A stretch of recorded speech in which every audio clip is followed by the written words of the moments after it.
Something had been bugging me all day. Something important.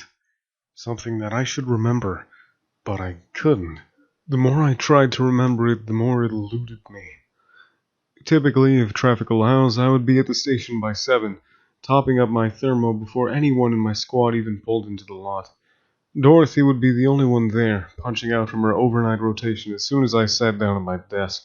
But traffic today was hell, so I got there at 7:15. And Dorothy looked at me with a smirk, as if about to comment on my uncharacteristic time of arrival. 7:30. I stared at the calendar. The 5th of March. Still couldn't put a finger on it. What was it about today? I searched the desk for clues somewhere among the mounds of unorganized paperwork and general desktop clutter. My badge. Picture of my wife.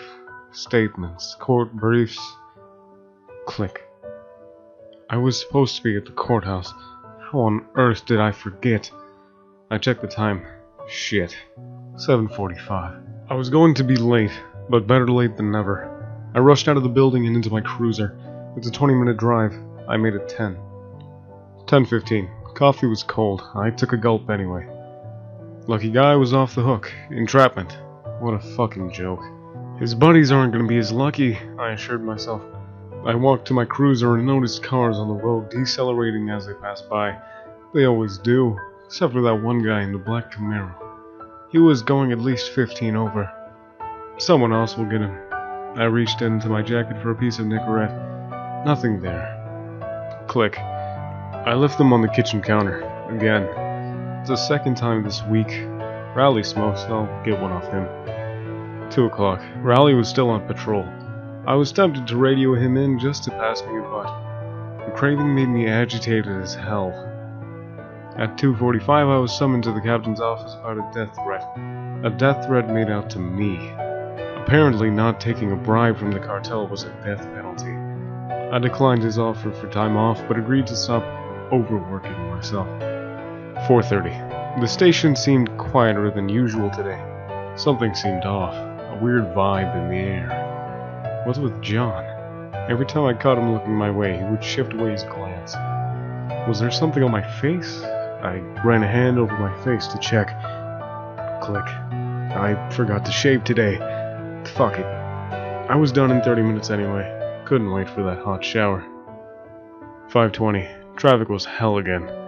Raindrops drummed away on the roof of my car. The windshield wipers were making that squeaking sound.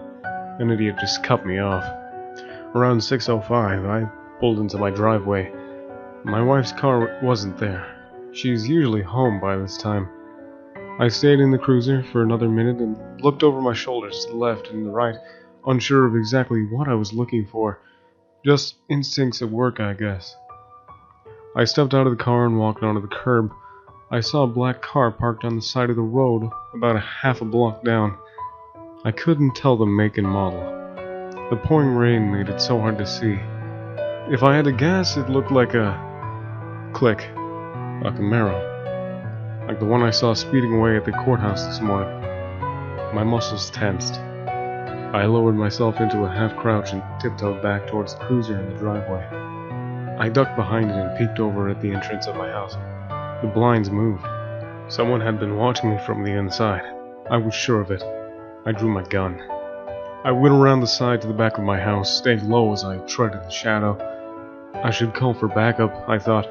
I instinctively grabbed at my belt, where the radio usually hung. Click. Nothing there. I'd left it in the cruiser and at the station, but it wasn't the time to ponder about that. I took out the cell phone and called my partner instead. My thumb hovered over the screen. My wife came into mind. I decided to call her first, made sure she was okay. I dialed her number. It rang. The phone was in the house, but nobody picked up. Only 2 rings later, the call went to her voicemail. A heavy feeling weighed in my chest. The black car, the death threat, the feeling that bothered me all day. I pointed my gun straight in front of me and took 3 steps back. Then I ran forward and kicked the door on the spot next to the knob. The door flew open. A split second later, someone jumped out from the side. My finger was already on the trigger. I pulled. Bam. 6:15. The lights came on. Dorothy screamed. Rowley slowly rose from behind the counter. The others came out of hiding. Their mouths were open, but no one said a thing. My wife was lying in a pool of blood in front of me. Click.